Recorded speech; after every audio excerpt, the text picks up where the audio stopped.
17. 17 de octubre, miércoles. De pie en el cruce de Omotesando y Aoyamadori, Yoshino volvió a sacar su cuaderno. 6-1, Minami Aoyama, casa de inquilinos Sugiyama. Aquella había sido la dirección de Sadako hacía 25 años. La dirección lo tenía preocupado. Siguió la curva de Omotesando y ciertamente el 6-1 estaba allí.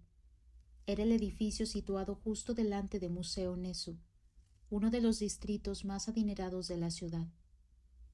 Tal como se había temido, no había más que imponentes apartamentos de ladrillo rojo, ahí donde tendría que estar la humilde casa de inquilinos Sugiyama. Oh, ¿a quién creías que engañabas? ¿Cómo ibas a seguir la pista de esa mujer 25 años más tarde? La única pista que le quedaban eran los otros chavales que se habían unido a la compañía teatral al mismo tiempo que Sadako. De los 7 que habían ingresado aquel año, solamente había podido encontrar información relativa a 4. Si ninguno de ellos sabía nada del paradero de Sadako, entonces la pista habría muerto. Y a Yoshino le daba la impresión de que era eso lo que iba a pasar. Se miró el reloj, las 11 de la mañana. Irrumpió en una papelería cercana para enviar un fax a la oficina de Izu Oshima. También podía contarle a Sakawa todo lo que había descubierto hasta aquel momento. En aquel preciso instante, Asakawa y Ryuji estaban en aquella oficina, la casa de Ayatsu. «¡Hey! Tranquilízate, Asakawa», le dijo Ryuji a Asakawa, que caminaba de arriba abajo por la habitación dándole la espalda. «El pánico no te va a servir de nada, ¿sabes?» La radio no paraba de emitir alertas de tifón, velocidades del viento máximas, presión barométrica cercana al ojo del huracán. Milibares, vientos del norte, nordeste, zonas de viento y lluvias violentas, marejadas fuertes. Todo le daba mala espina a Sakawa. De momento, el tifón número 21 tenía su centro en un punto del mar situado aproximadamente a unos 150 kilómetros al sur del cabo Omaezaki y avanzaba en dirección norte-nordeste a una velocidad de unos 20 kilómetros por hora, manteniendo velocidades de unos 40 metros por segundo. A ese paso, llegaría al sur del archipiélago de Oshima a media tarde. Probablemente el tráfico marítimo y aéreo no se reanudaría hasta el día siguiente, jueves. Por lo menos, esas eran las predicciones de Ayatsu. Hasta el jueves. A Asakawa le hervía la sangre. Mi fecha límite es mañana a las 10. Maldito tifón. Date prisa y pasa ya, o conviértete en una depresión tropical o algo así. ¿Cuándo vamos a poder tomar un barco o un avión para marcharnos de esta isla? Asakawa quería ponerse furioso con alguien, pero no sabía con quién. No tendría que haber venido. Me arrepentiré siempre. Y eso no es todo. Ni siquiera sé por dónde empezar a arrepentirme. Nunca tendría que haber visto el video. Nunca tendría que haberme dejado llevar por la curiosidad, por las muertes de Tomoko Oishi y Suichi Iwata. Nunca debería haber tomado un taxi aquel día. Mierda. ¿Es que eres incapaz de relajarte? Quejarte al señor Ayatsu no te va a llevar a ninguna parte. Ryuji tomó del brazo a Asakawa con suavidad inesperada. Piensa en ello de esta manera. Tal vez el sortilegio es algo que solamente se puede llevar a cabo aquí en la isla. Por lo menos es una posibilidad. ¿Por qué no usaron el sortilegio aquellos críos? Tal vez no tenían dinero para venir a Oshima. Es plausible. Tal vez estas nubes de tormenta tengan su lado bueno. Por lo menos tú intenta creerlo, y tal vez seas capaz de tranquilizarte. Eso sí podemos averiguar cuál es el sortilegio. Asakawa apartó la mano de Ryuji. Asakawa vio que Ayatsu y su mujer se miraban y le dio la impresión de que se estaban riendo. Dos hombres adultos, hablando de sortilegios. ¿De qué se ríen? Hizo el gesto de ir hacia ellos, pero Ryuji lo agarró del brazo con más fuerza que antes y lo detuvo. Déjalo. Le estás desperdiciando tu energía. Al ver la irritación de Asakawa, el amable Ayatsu había empezado a sentirse casi responsable de que el tifón hubiera interrumpido el transporte. O tal vez se solidarizaba con el sufrimiento que la tormenta causaba en la gente. Rezó por el éxito del proyecto de Asakawa. Tenía que llegar un fax de Tokio, pero esperar solamente pareció incrementar la irritación de Asakawa. Ayatsu intentó distender la situación. ¿Cómo va su investigación?, preguntó Ayatsu en tono amable, intentando calmar a Asakawa. Bueno, uno de los amigos de infancia de Shizuko Yamamura vive muy cerca. Si quieren puedo llamarle y ustedes pueden escuchar lo que él tenga que decir. El viejo Gen no va a salir a pescar en un día como hoy. Estoy seguro de que se aburre y no le importaría en absoluto pasar por aquí. Ayatsu se imaginaba que si le daba a Asakawa algo más que investigar, eso lo distraería. Tiene casi 70 años, así que no sé si va a poder responder muy bien las preguntas de ustedes, pero seguro que es mejor que esperar sin hacer nada. Muy bien. Sin esperar siquiera una respuesta, Ayatsu se dio la vuelta y llamó a su mujer a la cocina. Llama a casa de Gen y dile que venga ahora mismo. Tal como había dicho Ayatsu, Genji estaba contento de hablar con ellos. Parecía que nada le gustaba más que hablar de Shizuko Yamamura. Tenía 78 años, 3 más de los que tendría hoy Shizuko. Ella había sido su compañera de juegos en la infancia y también su primer amor. Ya fuera porque sus recuerdos se iban volviendo nítidos a medida que hablaba de ellos, o simplemente porque le estimulaba el hecho de tener público, los recuerdos manaron de él a raudales. Para Genji, hablar de Shizuko era hablar de su propia juventud.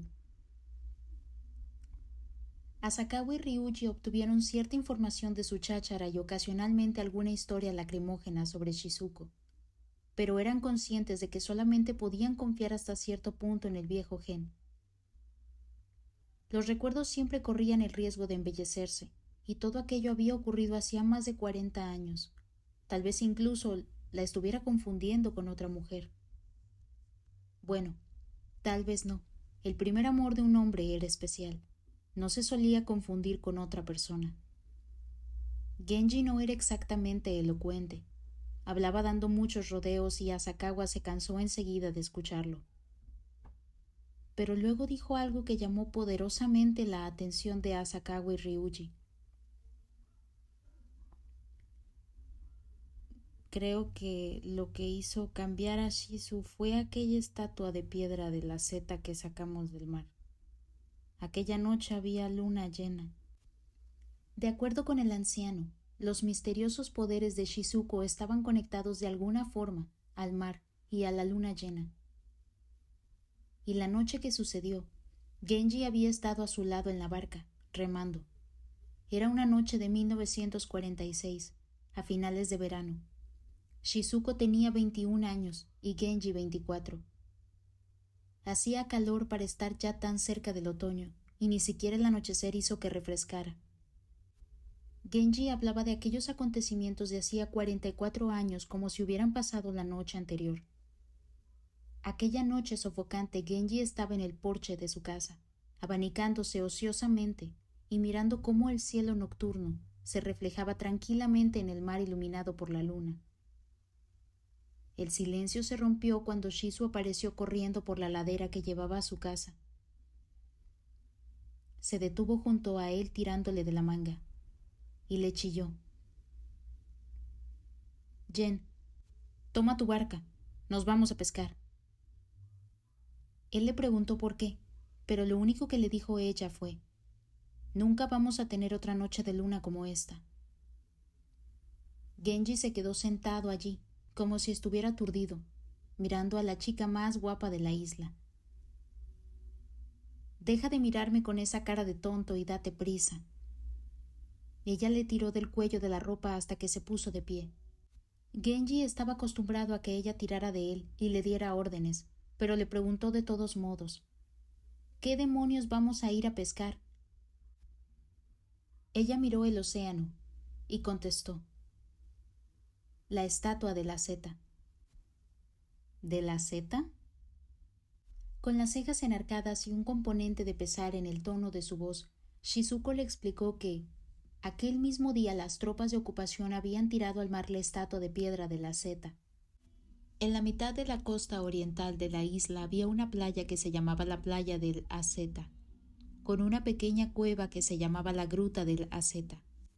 La gruta contenía una estatua de piedra de Ennu Ozunu, el famoso asceta budista que había sido desterrado a la isla en el año 699.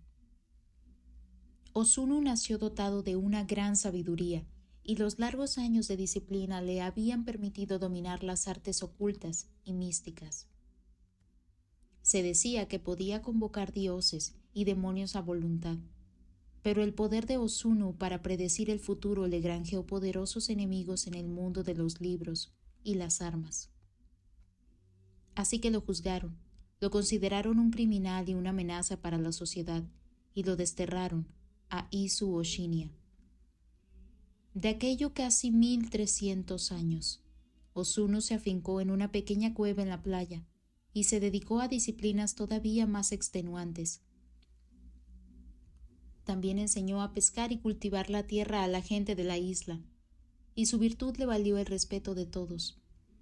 Por fin lo perdonaron y le permitieron regresar a Honshu, donde fundó la orden monástica de Shugendo. Se creía que había pasado 3 años en la isla, pero abundaban las historias de aquel periodo, incluyendo la leyenda de que una vez se había calzado unos zuecos de hierro y había volado hasta el monte Fuji. Los isleños seguían teniéndole gran cariño a Ennu Ozunu, y la gruta de la Zeta se consideraba el lugar más sagrado de la isla. Cada 15 de junio se celebraba un festival que se conocía como el Festival de la Zeta. Hacia el final de la Segunda Guerra Mundial, sin embargo, como parte de su política hacia el shintoísmo y el budismo, las fuerzas de ocupación habían sacado la estatua de Ennu Ozunu de la cueva, que le hacía las veces de capilla, y la habían tirado al mar. Por supuesto, Shizuko tenía mucha fe en Ozunu. Había estado mirando. Se había escondido a la sombra de las rocas en el cabo del morro del gusano y observó atentamente cómo arrojaban la estatua desde la patrullera americana. Memorizó el lugar exacto. Genji no se lo podía creer cuando oyó que iban a pescar la estatua de la Zeta. Era un buen pescador y tenía brazos fuertes, pero nunca había intentado tomar una estatua de piedra. Sin embargo, no podía rechazar los deseos de Shizuko, dado lo que sentía por ella. Así que zarpó con su bote en plena noche, con la idea de que aquella era su oportunidad para ponerle en deuda con él. Y la verdad sea dicha, hacerse a la mar bajo una luna tan hermosa como aquella, los dos solos, prometía ser algo maravilloso. Habían encendido fogatas en la playa de la Zeta y en el morro del gusano como puntos de referencia, y ahora avanzaron mar adentro. Los dos conocían bien aquella parte del océano, la disposición del fondo marino, la profundidad y los bancos de peces que nadaban allí. Pero ahora era de noche, y por mucho que brillara la luna, no iluminaba nada por debajo de la superficie. Genji no sabía cómo Shizuko pretendía encontrar la estatua. Se lo preguntó mientras remaba, pero ella no contestó. Se limitó a comprobar nuevamente su posición guiándose por las fogatas de la playa. Uno se podía hacer una idea bastante aproximada de dónde estaban mirando por encima de las olas a las fogatas y calculando la distancia entre ambas. Varios centenares de metros. Shizuko gritó: «¡Para aquí!». Fue a la popa de la barca, se inclinó para acercarse a la superficie del agua y contempló las aguas oscuras. «Mira a otro lado», le ordenó a Genji. Genji adivinó lo que Shizuko estaba a punto de hacer y el corazón le dio un vuelco. Shizuko se irguió y se quitó el kimono, estampado con manchas en forma de salpicaduras. Con la imaginación excitada por el sonido de la tela frotando la piel de ella, a Genji le costaba respirar. Oyó tras su espalda cómo Shizuko se tiraba al mar. Cuando la espuma le salpicó los hombros, se dio media vuelta y miró. Shizuko estaba en el agua, con el pelo largo y negro atado con un trozo de tela y el extremo de una soga fina agarrado con los dientes. Sacó la mitad superior del cuerpo fuera del agua, respiró hondo un par de veces y se sumergió hacia el fondo del mar. ¿Cuántas veces asomó su cabeza a la superficie para tomar aire? La última vez ya no tenía la soga en la boca. La he atado a la seta. Tira de la cuerda y sácalo, dijo con voz temblorosa. Genji se colocó en la proa de la barca y tiró de la soga. En un abrir y cerrar de ojos, Shizuko subió a bordo. Se enfundó en su kimono y se colocó al lado de Genji, a tiempo de ayudarlo a subir la estatua. La colocaron en el centro de la barca y regresaron a la costa. Ninguno de los dos dijo una palabra en el trayecto de vuelta. Había algo en la atmósfera que acallaba cualquier pregunta. A Gen le pareció un misterio que ella hubiera podido localizar la estatua en el fondo del mar en plena oscuridad. Tardó 3 días en atreverse a preguntarle por aquello. Ella le dijo que los ojos de la seta le habían llamado desde el fondo del mar. Los ojos verdes de la estatua, señora de dioses y demonios, habían brillado en el fondo del mar oscuras. Eso es lo que le dijo Shizuko. Después de aquello, Shizuko empezó a encontrarse mal. Hasta entonces nunca le había dolido la cabeza, pero ahora experimentaba a menudo dolores abrasadores en la cabeza, acompañados de visiones de cosas que antes jamás le habían pasado por la imaginación. Y resultó que aquellas que vislumbraba pronto se manifestaban en la realidad. Genji la había interrogado en profundidad. Parecía que aquellas escenas del futuro se le introducían en la mente y que siempre iban acompañadas del mismo olor cítrico. La hermana mayor de Genji se había casado y se había mudado a Osawara, en Honshu. Cuando murió, la escena de su muerte ya se le había presentado a Shizuko, pero no parecía que pudiera predecir realmente de forma consciente cosas que iban a pasar en el futuro. Simplemente aquellas escenas se le pasaban por la cabeza, sin previo aviso y sin tener ni idea de por qué estaba presenciando aquellas escenas en concreto. Así que Shizuko nunca dejaba que la gente le pidiera que les predijera el futuro. Al año siguiente se fue a Tokio, pese a los esfuerzos de Genji por detenerla. Conoció a Eihachiro y Kuma y concibió a su hija. Luego, a finales de año, regresó a su pueblo natal y dio a luz a una niña, Sadako. No sabían cuándo iba a terminar la historia de Genji. 10 años más tarde, Shizuko se tiró al monte Mihara, y a juzgar por cómo relató Genji el episodio, parecía que había decidido culpar de ello al amante de Shizu, y Kuma. Tal vez fuera una idea natural, ya que había sido el rival amoroso de Genji, pero su resentimiento obvio hacía que su narración resultara difícil de creer. La única información que habían obtenido de él era el conocimiento de que la madre de Sadako había sido capaz de predecir el futuro y la posibilidad de que aquel poder le hubiera sido conferido por una estatua de piedra de Enu Osunu. Justo entonces la máquina de fax empezó a zumbar. Estaba imprimiendo una ampliación de la fotografía de la cara de Sadako Yamamura que Yoshino había conseguido en la compañía teatral Vuelo Libre. Asakawa se sintió extrañamente conmovido. Aquella era la primera vez que veía el aspecto de aquella mujer. Aunque de forma muy fugaz había compartido las sensaciones de aquella mujer, había visto el mundo desde su perspectiva. Era como vislumbrar por primera vez la cara de un amante bajo la tenue luz matinal, y ver por fin qué aspecto tenía, después de una noche de miembros entrelazados y orgasmos compartidos en la oscuridad.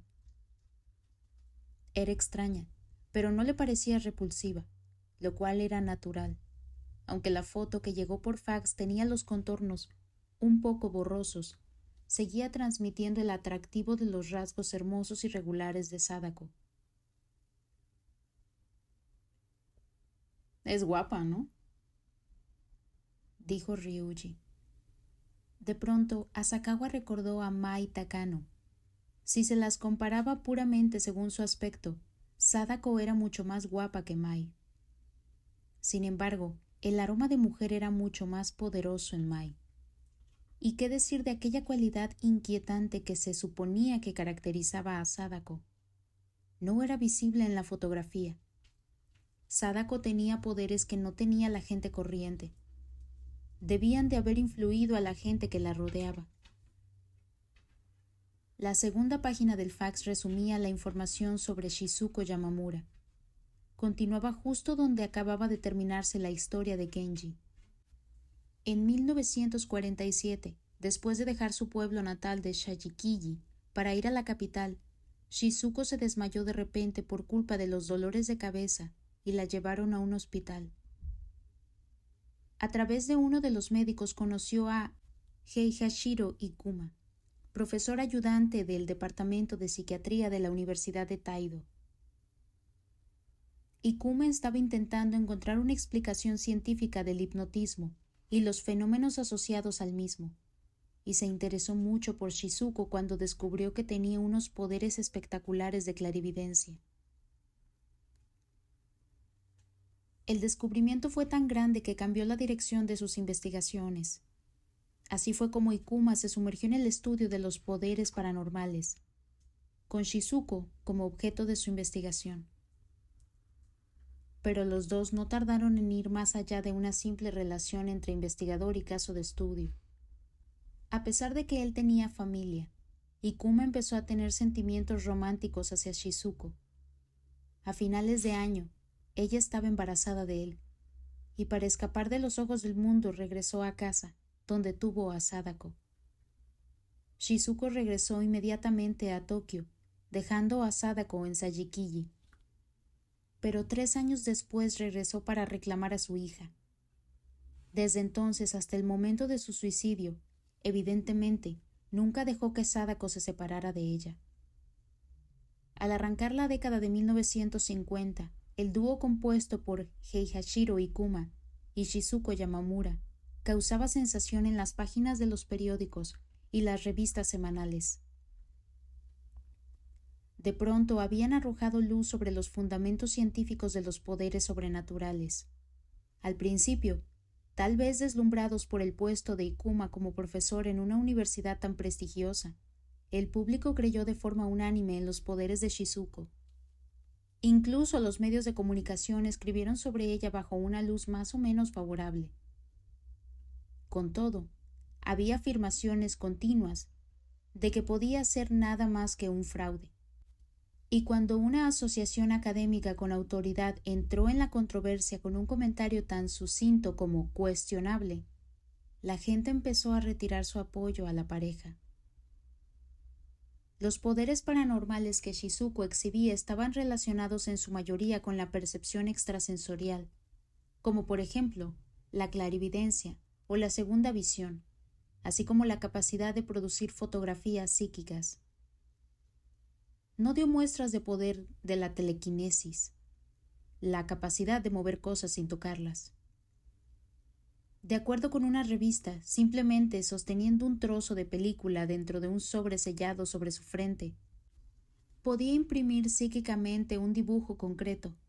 También podía identificar la imagen de un trozo de película escondido de aquella forma, con un éxito del 100%. Sin embargo, otra revista afirmaba que no era más que una estafadora, y aseguraba que cualquier prestidigitador con un poco de formación podía hacer exactamente lo mismo.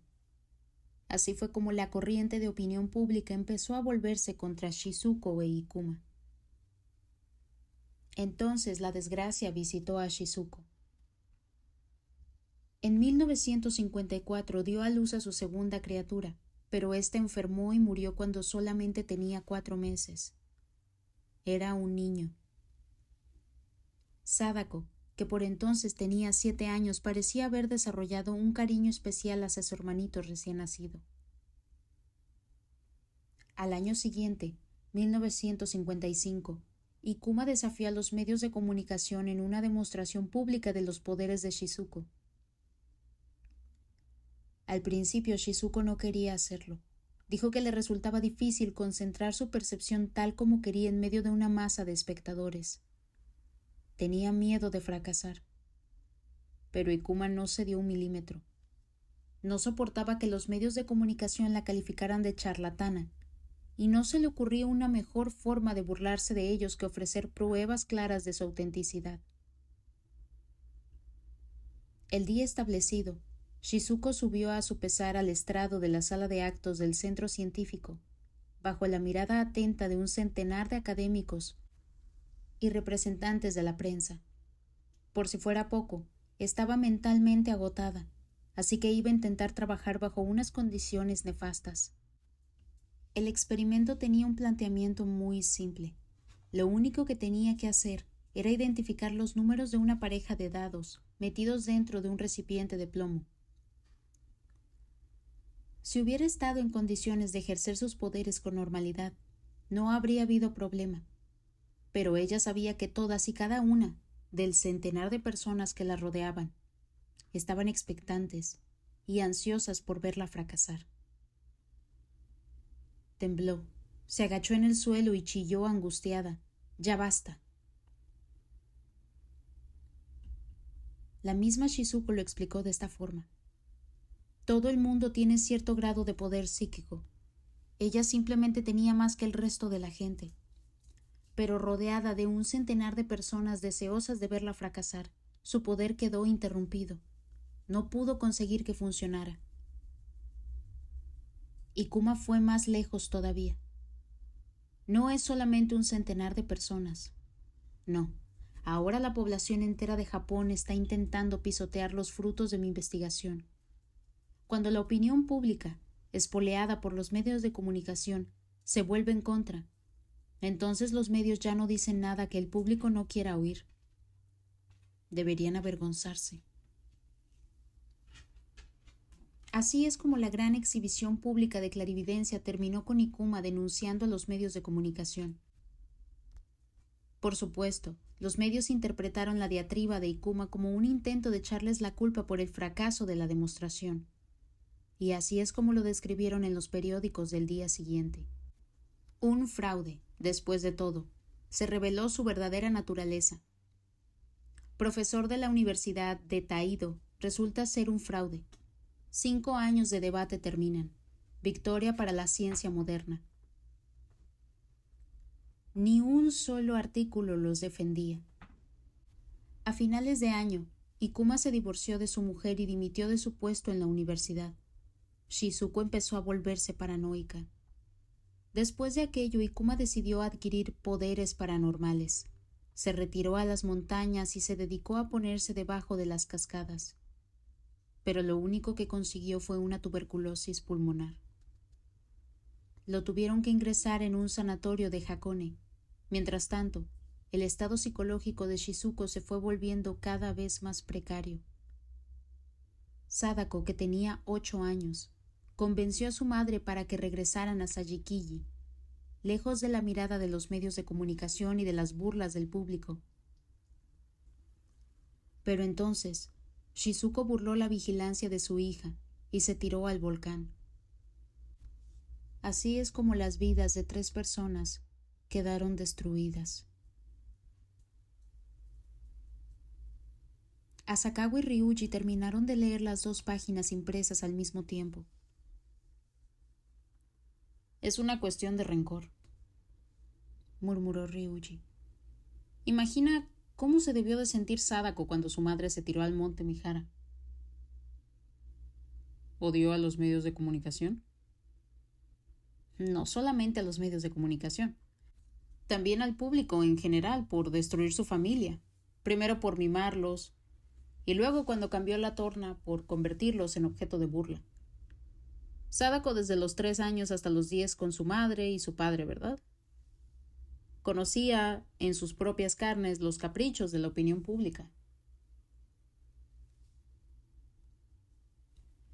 Pero eso no es razón para emprender un ataque indiscriminado como este. Asakawa llevó a cabo su objeción plenamente consciente del hecho de que él trabajaba para los medios de comunicación. Para sus adentros confeccionaba excusas. Estaba suplicando. Venga, yo critico tanto las tendencias de los medios de comunicación como tú. ¿Qué estás farfullando? ¿Cómo? Asakawa se dio cuenta de que había estado articulando sus quejas sin darse cuenta, como si fueran un cántico budista. Bueno, hemos empezado a interpretar las escenas de ese video. El monte Mihara aparece porque es donde su madre se mató y también porque Sadako predijo su erupción. El volcán debió de dejar una huella psíquica muy fuerte en ella. En la siguiente escena aparece flotando el carácter Yuma, que quiere decir montaña. Esa es probablemente la primera fotografía psíquica que consiguió hacer Sadako, cuando era muy pequeña. ¿Muy pequeña? Asakawa no entendía por qué tenía que ser de cuando era muy pequeña. Sí, probablemente cuando tenía 4 o 5 años. Luego está la escena de los dados. Sadako estuvo presente durante la demostración pública de su madre. Esa escena demuestra que estaba mirando, preocupada cómo su madre intentaba adivinar los números de los dados. Espera un momento. Está claro que Sadako vio los números de los dados en el recipiente de plomo. Tanto Asakawa como Ryuji habían visto la escena con sus propios ojos, por decirlo de algún modo.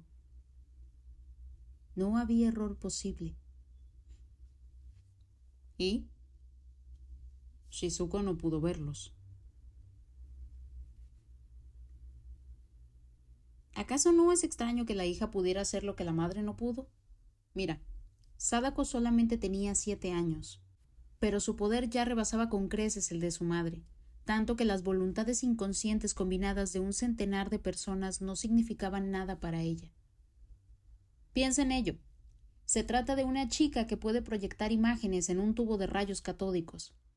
Los televisores producen imágenes mediante un mecanismo totalmente distinto al de la fotografía. No es una mera cuestión de exponer la película a la luz. La imagen televisiva se compone de 525 líneas. ¿Verdad? Sadako fue capaz de manipularlas. Estamos hablando de un poder, de un orden completamente distinto. Asakawa seguía sin estar convencido. Si tenía tanto poder, ¿qué pasa con la foto psíquica que le envió al profesor Miura? Habría sido capaz de hacer algo mucho más espectacular. Eres todavía más tonto de lo que pareces. Su madre no había obtenido más que infelicidad a cambio de demostrarle sus poderes a la gente. Es probable que su madre no quisiera que ella cometiera el mismo error. Es probable que le dijera a Sadako que escondiera sus poderes y se limitara a llevar una vida normal. Y es probable que Sadako se controlara cuidadosamente para producir solamente una foto psíquica corriente. Sadako se había quedado sola en el local de ensayo después de que todo el mundo se fuera a fin de probar sus poderes en el televisor, que por aquella época todavía era una rareza. Tenía cuidado de que nadie se enterara de lo que era capaz de hacer. ¿Quién es la anciana que aparece en la escena siguiente? Preguntó Asakawa. No sé quién es. Tal vez se le apareció a Sadako en un sueño o algo así, y le susurró profecías al oído. Hablaba en un dialecto antiguo. Estoy seguro de que te has dado cuenta que aquí todo el mundo habla un japonés bastante estándar. Aquella anciana era muy mayor. Tal vez vivió en el siglo XII, o tal vez tiene alguna conexión con Enu o Suno. El año que viene tendrás una criatura. Me pregunto si aquella predicción se hizo realidad. ¿Aquello? Bueno, inmediatamente después viene una escena con el bebé.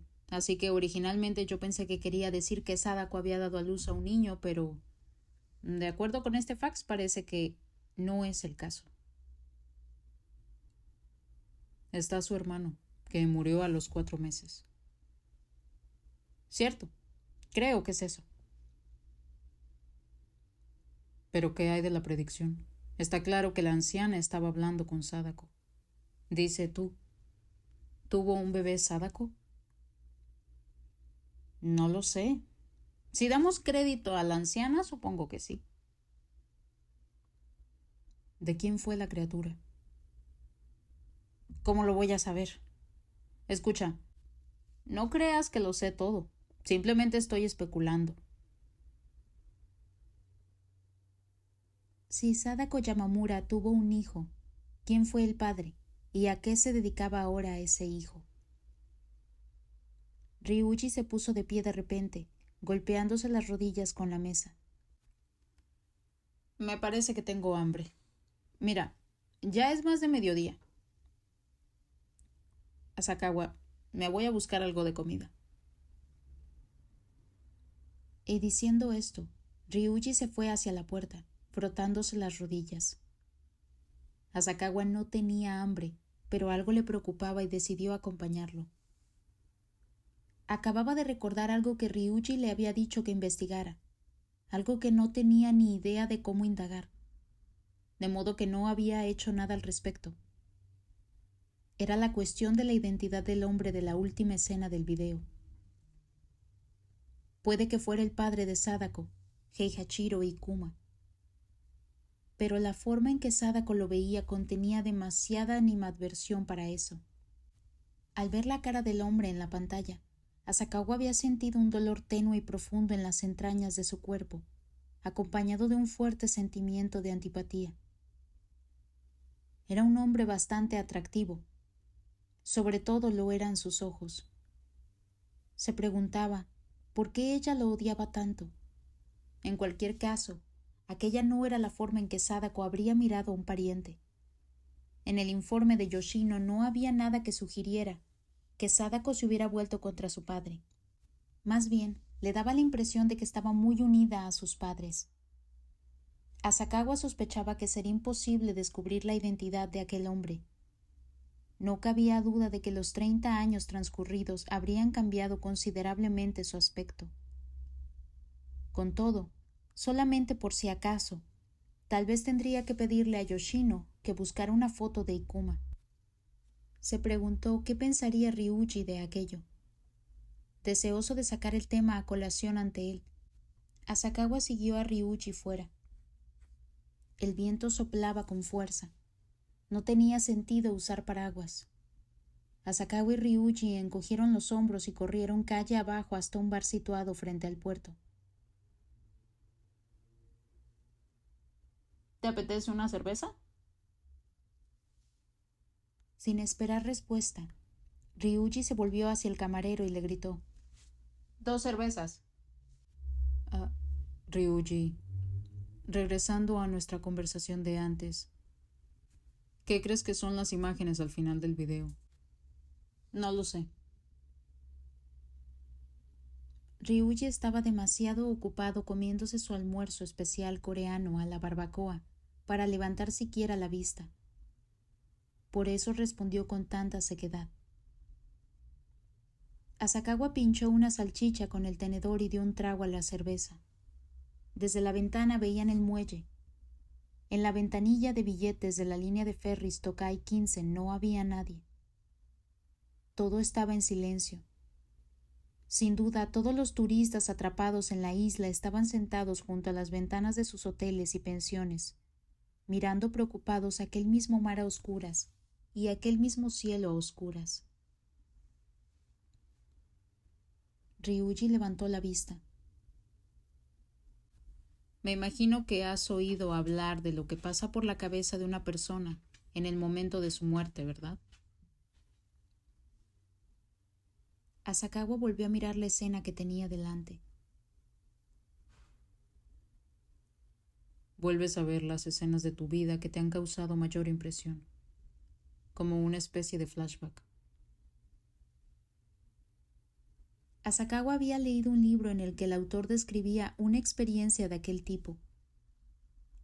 El autor estaba conduciendo su coche por una carretera de montaña cuando perdió el control del volante y su coche se despeñó por un barranco profundo.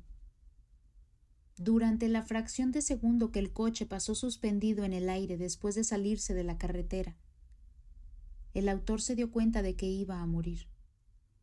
Y en el instante en que se dio cuenta, aparecieron repiqueteando y le pasaron por la cabeza un puñado de escenas distintas de toda su vida, con tanta claridad que pudo verlas con todo detalle. Al final, milagrosamente, el escritor sobrevivió, pero el recuerdo de aquel instante no perdió nitidez. No puedes estar sugiriendo que se trata de eso, preguntó Asakawa. Ryuji levantó la mano e hizo una señal para que la camarera le trajera otra cerveza. Lo único que digo es que el video me recuerda a eso. Cada una de esas escenas representa un momento de enorme compromiso psíquico o emocional para Sadako. No es nada descabellado pensar que las escenas del video son las escenas de su vida que le causaron una mayor impresión, ¿no? Ya lo entiendo, pero ¿quiere decir eso que...? Sí, hay una probabilidad importante de que así sea. ¿Así que Sadako Yamamura ya no está en este mundo? ¿Acaso murió y las escenas que le pasaron por la cabeza en el momento de la muerte han asumido esa forma y han permanecido en el mundo de los vivos? ¿Es eso? ¿Por qué murió entonces? Y otra cosa, ¿qué relación tenía con el hombre de la última escena del video? Te he dicho que dejes de hacerme tantas preguntas. Hay muchas cosas que yo tampoco entiendo. Asakawa parecía poco convencido. Intenta usar la cabeza para variar. ¿Qué harías tú si a mí me pasara algo y te quedaras atrapado intentando descifrar el sortilegio tú solo? Aquello parecía poco probable. Asakawa podía morir y Ryuji podría descifrar el acertijo solo, pero lo contrario no pasaría nunca. Por lo menos de eso a Asakawa no le cabía duda. Regresaron al despacho donde Ayatsu los estaba esperando. Les ha llamado un tal Yoshino. No estaba en su oficina, así que ha dicho que volvería a llamar dentro de 10 minutos. Asakawa se sentó delante del teléfono y rezó porque llegaran buenas noticias. Sonó el teléfono. Era Yoshino. Te he estado intentando llamar. ¿Dónde estabas? Había un matiz de reproche en su voz. Lo siento, salí a comer algo. Vale. ¿Has recibido mi fax? El tono de voz de Yoshino cambió. El matiz de crítica desapareció y su voz se volvió más amable. Asakawa sintió que se acercaba a algo desagradable. Sí, gracias. Nos ha ayudado mucho. Asakawa se pasó el auricular de la mano izquierda a la derecha. Y bueno, ¿has descubierto lo que pasó con Sadako después de todo eso? Yoshino hizo una pausa antes de contestar. No. Llegué a un callejón sin salida. En cuanto Asakawa oyó aquello, se le arrugó la cara como si estuviera a punto de echarse a llorar. Ryuji lo observó como si le hiciera gracia ver cómo la expresión de un hombre pasaba de la esperanza a la desesperación ante sus ojos. Luego se dejó caer en el suelo mirando el jardín y extendió las piernas delante de sí. ¿Qué quieres decir con un callejón sin salida? La voz de Asakawa subió varios tonos. Solamente he sido capaz de localizar a 4 de los becarios que ingresaron con la compañía junto con Sadako. Los llamé, pero ninguno de ellos sabía nada. Todos son gente de mediana edad que rondan la cincuentena. Lo único que me pudieron decir es que la última vez que la vieron fue poco después de la muerte de Shigemori, el representante de la compañía. No hay más información disponible sobre Sadako Yamamura. Tonterías. Tiene que haber algo más. Bueno, ¿cómo están las cosas por tu lado? ¿Qué cómo están las cosas por mi lado? Yo te diré cómo están. Por mi lado parece que voy a morir mañana a las 10 de la noche. Y no solamente yo. Mi mujer y mi hija van a morir el domingo a las 11 de la mañana. Así están las cosas por mi lado. Ryuji lo llamó desde atrás. ¡Ey! No te olvides de mí. Me estás haciendo sentir mal. Asakawa no le hizo caso y continuó. Tiene que haber otras cosas que puedas intentar. Tal vez haya alguien, además de los internos, que sepa lo que le pasó a Sadako. Escucha. Las vidas de mi familia dependen de ello. No necesariamente. ¿De qué estás hablando? Tal vez sigas vivo después de la fecha límite. ¿No me crees? Ya lo entiendo. Asakawa notó que el mundo entero se nublaba ante sus ojos. Bueno, quiero decir, ¿cómo puedo creer al 100% en una historia así? Mira, Yoshino. ¿Cómo podía explicarlo? ¿Qué necesitaba hacer para convencerlo? Yo mismo no me creo la mitad. Es estúpido. ¿Un sortilegio? Sí, claro. Pero fíjate, incluso si hay una sola posibilidad entre 6 de que sea cierto, es como la ruleta rusa. Tienes una pistola con una sola bala y sabes que solamente hay una posibilidad entre 6 de que cuando aprietes el gatillo te mate. ¿Pero serías tú capaz de apretar el gatillo? ¿Arriesgarías de esa forma las vidas de tu familia? No, no lo harías. Apartarías el cañón de tu sien. Si pudieras, tirarías la puta pistola al mar, ¿verdad? Es lo natural. Asakawa estaba enardecido. A su espalda, Ryuji estaba lamentándose. Somos idiotas. Los dos somos idiotas. Asakawa tapó el auricular con la palma de la mano y se giró para gritarle a Ryuji. Cállate. ¿Algo va mal? Yoshino bajó el tono de voz. No, nada. Escucha, Yoshino. Te lo suplico. Solamente puedo contar contigo.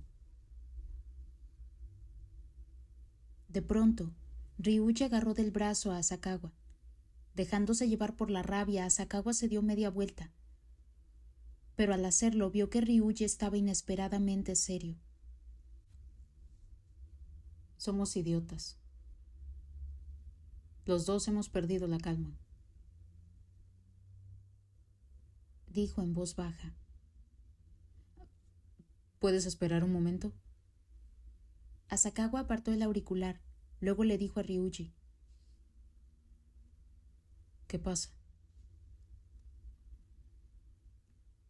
Es muy sencillo. ¿Por qué no se nos ha ocurrido antes? No hace falta seguir el rastro de Sadako cronológicamente. ¿Por qué no podemos ir hacia atrás? ¿Por qué tuvo que ser el bungalow B4? ¿Por qué tuvo que ser la ciudad de los chalets? ¿Por qué tuvo que ser la tierra pacífica de Hakone Sur?